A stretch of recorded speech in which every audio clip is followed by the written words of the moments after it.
I come from the world of scientific research and funding science, and there was just this rather interesting question debated about whether questions generate data or whether data generates questions. And of course the short answer is I don't think it's a very useful debate because both are correct.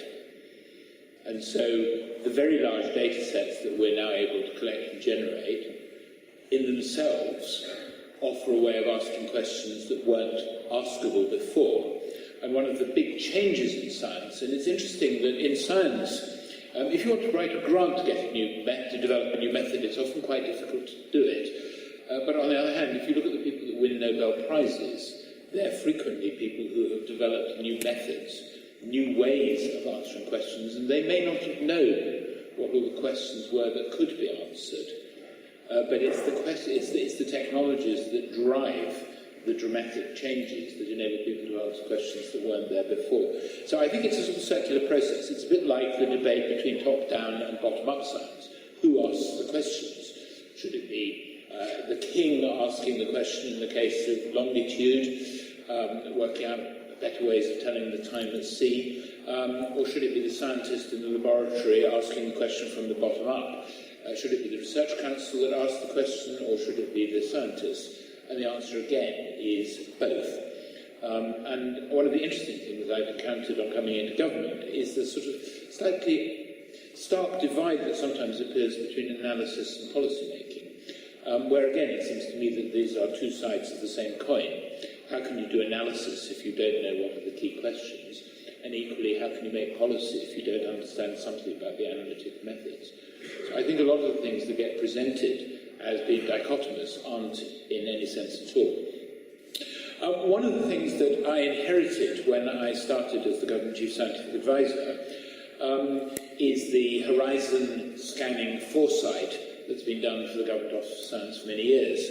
And part of that activity is a particular variety of foresight reviews which are called Blackett reviews.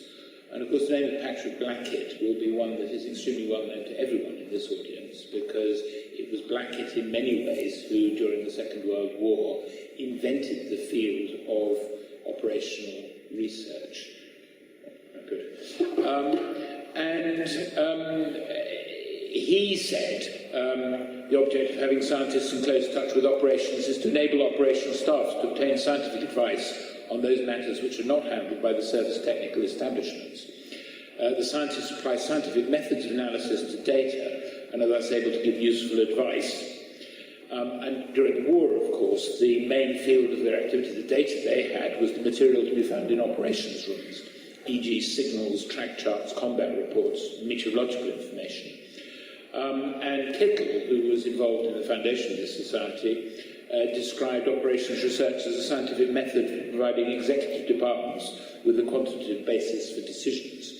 And that's a pretty good job description for what the Government Office of Science has to help to do on a day-by-day basis. And I'm taking this from your website, so you probably all know this, but I quite like the definition that Charles Goodeve gave as quantitative common sense. And I think that's as good a definition as one can get. And of course, this is an example that, again, is well known. If you want to protect your bombers during war, which bits of the bombers do you protect? And the answer is, well, this plane got back, so you don't need necessarily to protect the bit that's damaged. It's the planes that don't come back that tell you where the protection is needed. And so counterintuitively, it's not the damaged bits on the planes that come back, it's the undamaged bits that need to be protected because they're the necessary bits to get you back. And so it's Patrick Blackett is an absolutely key figure in global science. And interestingly, Robert Oppenheimer allegedly nearly finish off Patrick Blackett when they were both at Cambridge. Patrick Blackett was, as I think everyone knows, an outstanding experimentalist. He was extremely good with his hands. Robert Oppenheimer, I think, was not so good with his hands, but was a brilliant theoretician, but was struggling with his hands in Cambridge, in the Cavendish laboratory in the 1920s. And Oppenheimer, at one point in distress, said he wanted to check whether Blackett was all right because left him a poisoned apple, but it's not clear from history whether this really was a poisoned apple or just a particular scientific paper that he was uncomfortable about. So one's got to be a bit careful about that. Right, so turning to the main topic, which is the modern age of analytics. And of course, this is where I return for a second to where I started, which is, of course, the big change in the world of analytics, operational research, scientific research in general, is the onset of the ability to analyse vast data sets. And everyone talks about big data. And again, it's one of those things, you sort of know it when you see it. The rule of thumb definition is that it's a data set that can't fit into an Excel spreadsheet. But what I think it really means is, and it's sometimes characterized as 4 Vs, so volume of data, so just enormous quantities of data, but velocity of data, so data spewing out in real time. A data set, for example, if we go outside this building, about people moving around on the streets outside, about the traffic jams as they emerge, as the tube strike unfolds. It's about variety of data and how one actually puts together different data sets to answer questions that you wouldn't from any individual data set. And then the 4th V that's sometimes added on is the veracity of data, actually understanding and making sense of data, some of which is trustworthy and some of which is less trustworthy. And there's no question that big data are changing the analytic possibilities. And I think that they are generating questions that you might not have known when you started. So I think in general what happens is there's a circular process that people say, okay, let's collect these data, and these are the questions that we have in mind that we'd like to answer. And then it turns out that someone else looks at that and says, okay, but we can answer this question and that question and the other question. And I think it's one of the very strong arguments for openness of data wherever this is possible. Because given the enormous amount of effort that goes into the collection of huge data sets in the first place, then I think we owe it to all of those, particularly when it's people that we're collecting data from, to maximise the impact of the potential inconvenience of them taking part, for example, in a medical research study. And I'll come on to issues of privacy and confidentiality in a moment. Now, one of the projects that the Government Office for Science is doing at the moment is a foresight project asking a question about future cities. And we're asking the question, it's mainly UK-based, but we're learning from global experience about what cities will look like in 2065, and which is 50 years from when we aim to have our sort of first major interim outcome. And of course, everyone talks about smart cities in the same way they talk about knowledge economies. Well, do any of us want to live in a dumb city or an ignorance economy? And so we need to think what these terms actually mean. And of course, coming back to large data, then you can divide the sorts of data in a city into real-time data, that data that's coming out with enormous velocity, there's enormous volume of it, and there's enormous variety of it.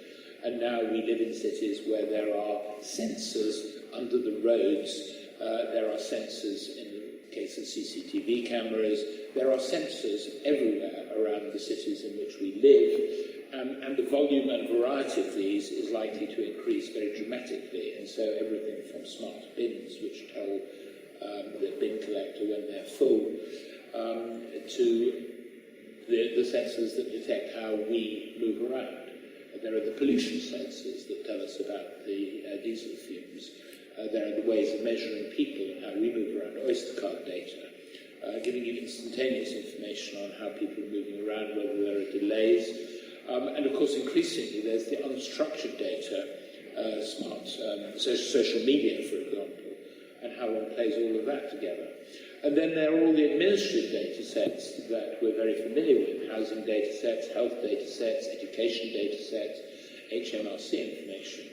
And how does one turn that morass of information into useful information for running a city in real time, but for planning on a longer time scale? And so these are the sorts of ways in which a smart city can use data in a smart way, so optimising the flows of people and resources. So apps like CityMapper, which I must say I find extremely useful for getting around London these days, providing us with personalised services as to where things that we might want are located when they're open, booking us places. And then planning for smart cities. How do we use all that information to plan for livability? Because planning tends to be done in a very fragmented way. And of course cities by and large have developed in rather unstructured ways, and that's actually part of their charm and their attraction. But can we do better? And as people that are interested in operational research, that's something we should be interested in. And I've already given the example of CityMapper, but I think all of us recognise the benefit of how data can help us to move around. And so Street Bump, for example, is a Boston city app where you put your phone on your dashboard, and with all its accelerometers, whenever your vehicle goes over a bump in the road, then it sends a signal back to Central Bump Detection Boston. And that, of course, then aggregates lots of information, so it's crowdsourced bump information. When enough cars go over a particular bump and it gets geographically confirmed, then that tells you where you need to go out and fix the bump in the road. Again, I think we're probably all familiar with the mapping facilities that tell us where the congestion is. You don't need much mapping facilities about congestion today, but leave that aside. That's collected by looking at the information that we all carry in the personal GPS mappers that we carry with us, our mobile phones again. And when those phones are moving slowly, then we know that there's a slow-moving queue of traffic. And of course, if we're going to have driverless and autonomous vehicles, then they're going to be dependent on real-time information about position, speed, other obstacles potentially in the way. So data are absolutely crucial for transport. And just there's a whole world of possibilities that large data sets have opened up. So finding things out. Trivial to find out about Patrick Blackett, to find out about the OR Society by a Google search these days. It's about telling other people things, it's about listening to things, watching things, navigating, as I've already said, navigating real worlds, but also navigating fictional worlds, buying and selling stuff, playing games, storing things, recording our lives, increasingly something people will be doing, socialising. But there are also some less good uses of the information age, really, stealing things, plotting and causing harm. And the question is how we maximise the benefits and minimise the harms. And all sorts of organisations are collecting gigantic data sets on a daily basis. And so that Nectar card, which gives relatively trivial financial rewards, collects enormous amounts of information about our behaviours. Information actually that's very relevant and interesting if you're interested in health, if you're interested in obesity, then actually understanding how people consume food and how they expend energy by moving around in different ways. Very, very important information for public health research. How do we maximise the opportunities that privately collected data have without damaging the commercial competitive advantage that this information gives, and also without compromising people's identity?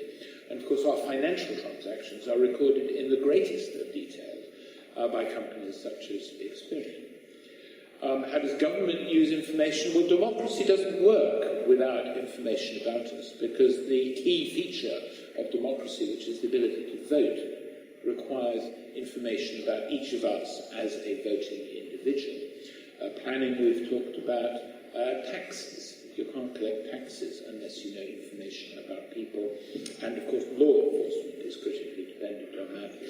And I just want to illustrate from my own world of health how important data are in terms of delivering better health care to the population.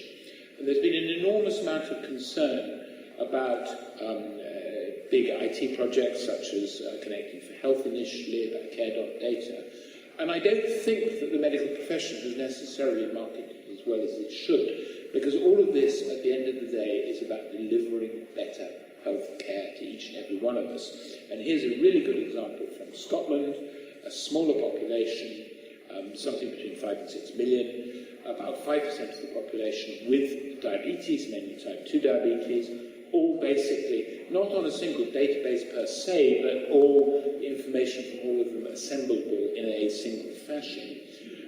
About 0.5% of the population with type 1 diabetes, that's juvenile onset insulin-dependent diabetes. And there's nightly capture of data from all of the primary care practices. And this slide shows all the measurements that I was taught virtually at medical school in the case of blood pressure and kidney function, to measure in every diabetic. And this is the fraction of patients who had these measurements in 2002. And urinary microalbumin, which is a measure of kidney function, collected in only 25% of diabetics. The most obvious things of all, which are around blood pressure, for example, only measured in 70% of patients. Absolutely scandalous.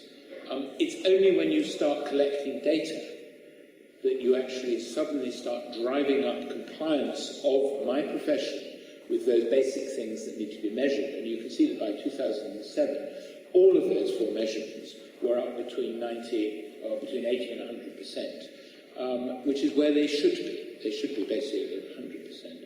And so collection of data gives you accountability as well. And if we want to hold health systems to account for delivering the best health care, then we need to have the best data from them.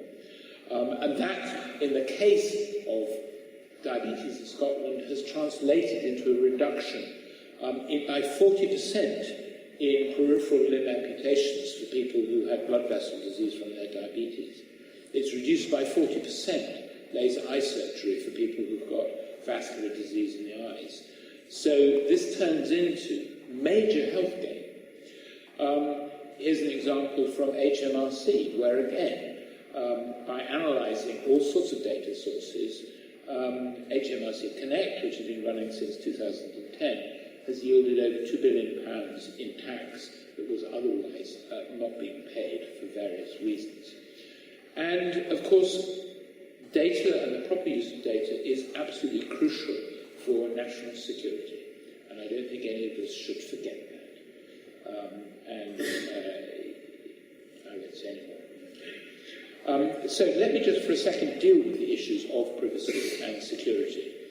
Because if we're going to have the trust of the population, if we're going to use personal data, because a lot of the most useful activities do involve use of personal data, though many don't, then we have to manage issues of privacy and security. And as is absolutely clear from what I've told you already, all of us are individually giving away enormous amounts of personal data about us into the electronic ether every moment of every day. And so information technology has created all sorts of ways of locating and finding us.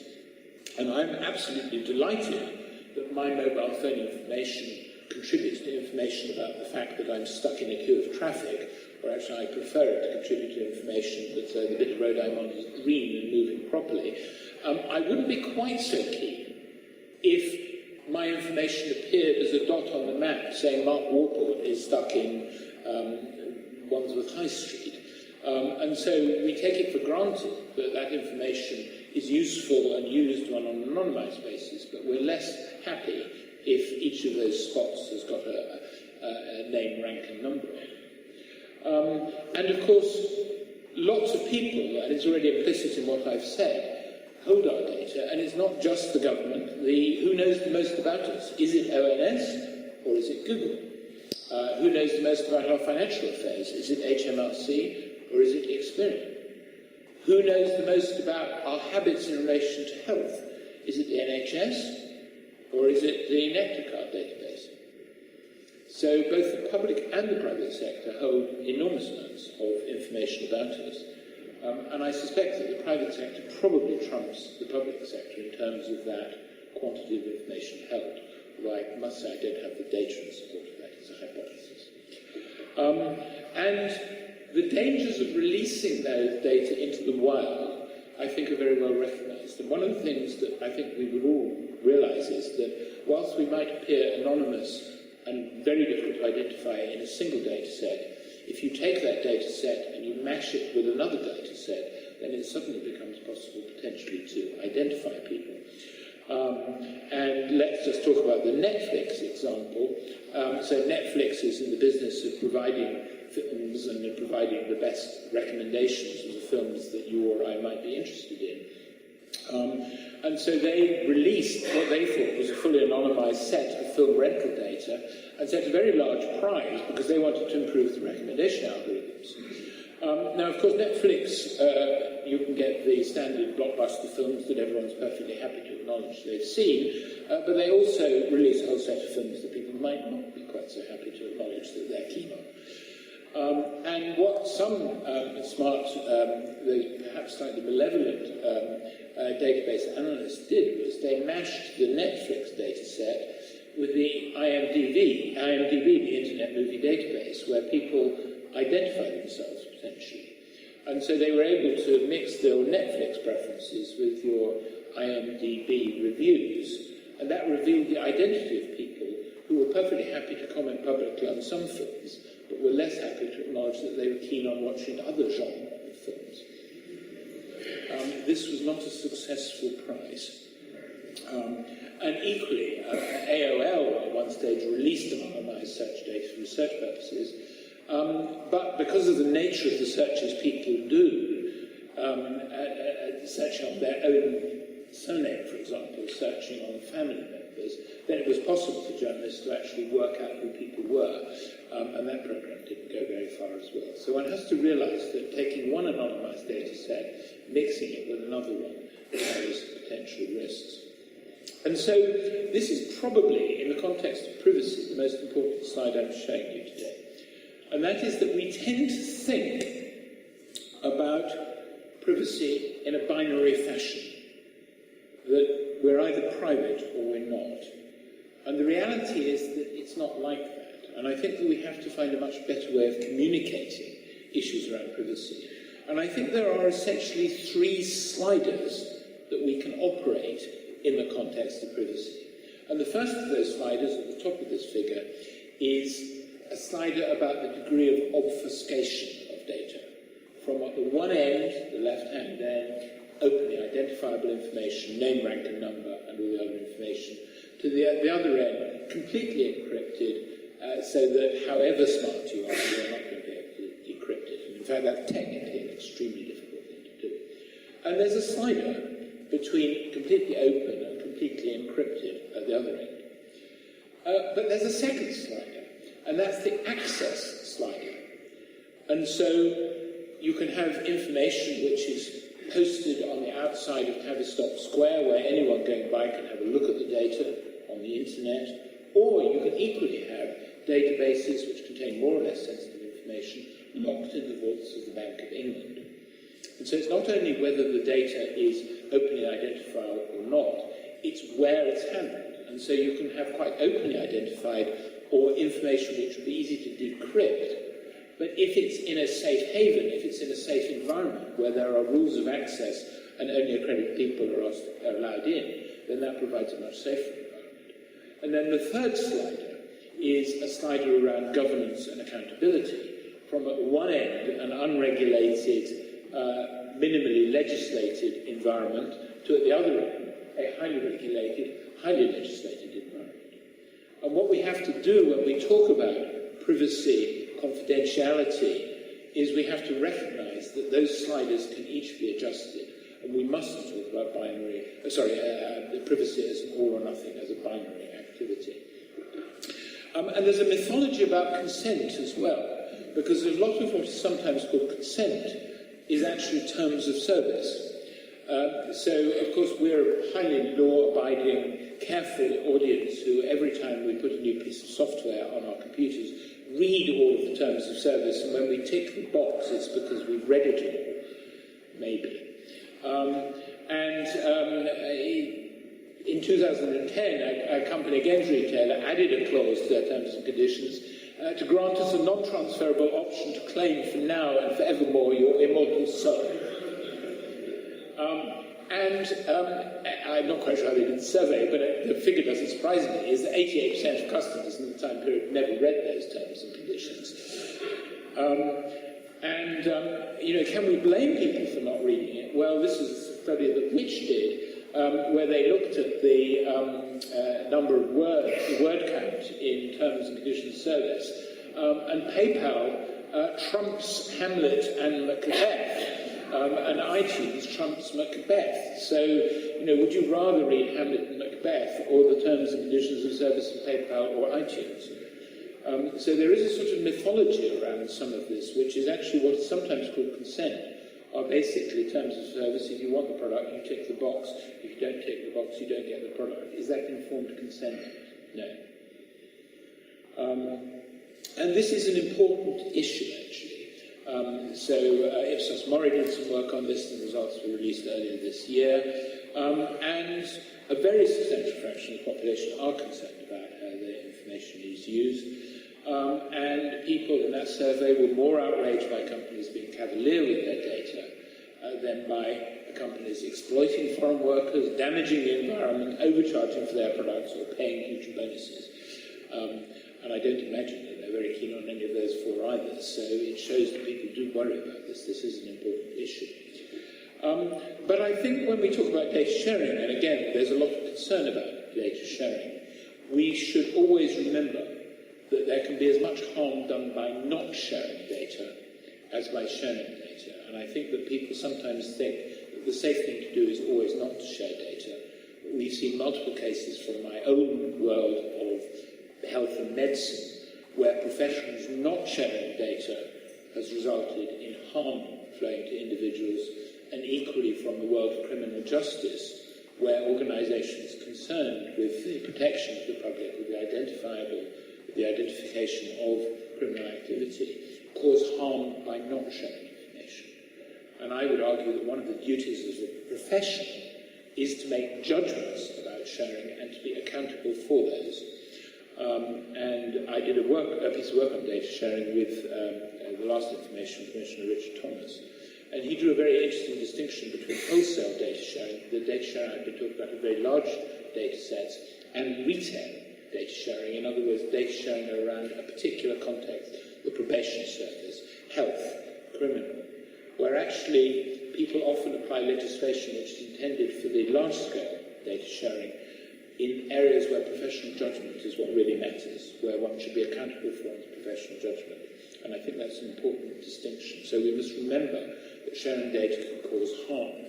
Not sharing data can cause harm in the same way that sharing data inappropriately can also cause harm. And I've already talked about the potential benefits, and care.data, which is undergoing further consultation at the moment. I will actually read the quote from Ben Goldacre because I think it's important. Talking about care data, this information helps to identify the causes of cancer and heart disease.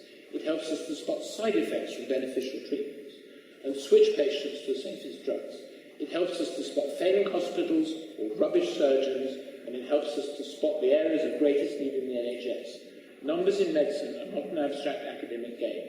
They're made of flesh and blood, and they show us how to prevent unnecessary pain, suffering, and death. And this is the message that we need to cross, the message that actually, by sharing data between primary and secondary care on all of the diabetics in Scotland, you can reduce unnecessary amputations by 40%, laser eye surgery by 40%. We have got to make the case more effectively. And I'll just end with a few remarks about skills and capability, because I know that's an important area as well. And one of the challenges, of course, is that we have a shortage of quantitative skills. And that starts in primary education, and it goes through secondary education and tertiary education. And I think that there's a strong argument that if you want to limit your life opportunities, the two things you can stop doing are being literate and numerate. Because if you're literate and if you're numerate, then the world is your oyster. And so I think this has looked at the math teacher recruitment shortfalls, and you can see that between 2000 on the left and 2008, there was an annual teacher shortfall in recruitment. There was then a blip up between 2009 and 2011, and the numbers dipped down between in 2012-13, which is the latest figures from DFE. We have to fix that problem. We have to persuade mathematicians that teaching is a very noble profession, and that starts in primary education and goes all the way through. one of the things that I'm responsible for is co-chairing the Council for Science and Technology, which advises the Prime Minister on all aspects of science, engineering and technology. It's populated by scientists, engineers, technologists and social scientists from academia, from industry, and I co-chair it with Nancy Rothwell. And one of the things that we wrote to the Prime Minister about was the importance of maths and algorithms. And Mike Lynch, who's a member of the Council for Science and Technology, was instrumental in the letter that we wrote. And we were, I think, delighted when, in the budget, the Alan Turing Institute was announced, which will be an institute that brings together advanced maths with computer science for public benefit. And I think this is a huge opportunity for our community. And I think one of the other things that's important is that, and it takes me away right back to where I started, that if you're going to do analysis properly, if you're going to make a policy properly, then you have to have the opportunity to innovate as part of your work, to recognise that a data set either is flawed and doesn't enable you to answer the question you want, or equally enables you to ask questions that hadn't been thought about at the time the data were collected. And so I think innovation is extremely important in the sort of work we do. And governments in recent years have understood the importance of open data, of transparency of data, of increasing a world of open policy making, which we can only do if we share key data. And at the moment, there's an open consultation on data sharing, which is being led by Francis Maud, and is aiming for an agreed approach which involves privacy groups so that we can get a white paper at the end of the year, so that we can do better in the legislative space on data sharing. So what is it that I think it's important for the Operational Research Society to do? Well, it's to make sure that the research stays at the cutting edge, to bring together the world of maths, computer science, analysis and policy. And most of all, or as part of it, plug into the world of big data, the world where there's volume, there's velocity, there's variety, and we can worry about and improve veracity. And it's not that there's in the world of science and the controversies around, for example, in the Wellcome Trust, how much money should we spend on big genomes, how much should we spend on small science? It's about recognising that you need the right data for the right question.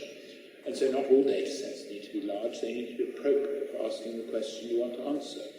At the end of the day, the question is all important. The question sometimes and often comes before the research, but the research then generates new questions and is making sure that the question ultimately always has the primacy, because the challenge is actually, it's not the data, it's the metadata that goes with the data. It's turning data into information, information into knowledge, and applying that knowledge wisely. And I think if we're going to do that, and I think the UK is extremely good at this, then we do need to work together, bringing together all our forces. So the learned academies, the research councils, universities, industry, and you as operational researchers fit into all of these boxes. So I suppose my final message is that we're not going backwards. This is an agenda that is going to go forwards. The world has been shaped by the digital revolution. It is new infrastructure. It's a new infrastructure that we are now critically dependent on. And we have new tools for understanding ourselves, for understanding the world in which we live. And these give huge opportunities for all of us to be at the centre of policy making. But with any new technology, it's not that the technology is either a good thing or a bad thing. A technology offers the opportunity to do things that weren't doable before. Many of those can be extremely good for humans, for society, for our planet, but there is also the possibility to do harm, and what we have to do is make sure that the good by far exceeds the harm. Thank you for your attention.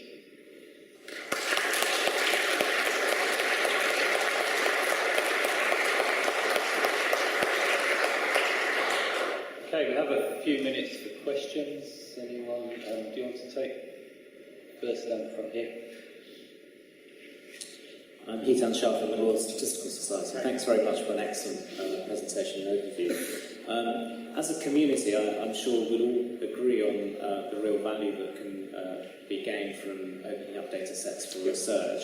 And you started talking about data sharing possibilities, but things like the care.data have really left a kind of concern amongst the public. What can we be doing collectively, both as civil society and academic institutions, and working with government to allay some of those concerns and help the public understand the benefits and allay some of the risks? Well, I think that there's two sides to that. I mean, I think the first thing is articulating the case in a much clearer, more effective manner.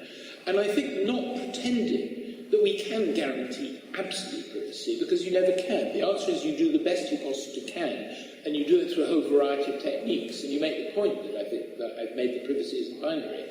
But I think the Ben Goldacre approach is the correct approach, which is to really set out the benefits. And frankly, if you go and talk to a diabetic in Scotland, you won't get anyone thinking anything other than this is wonderful.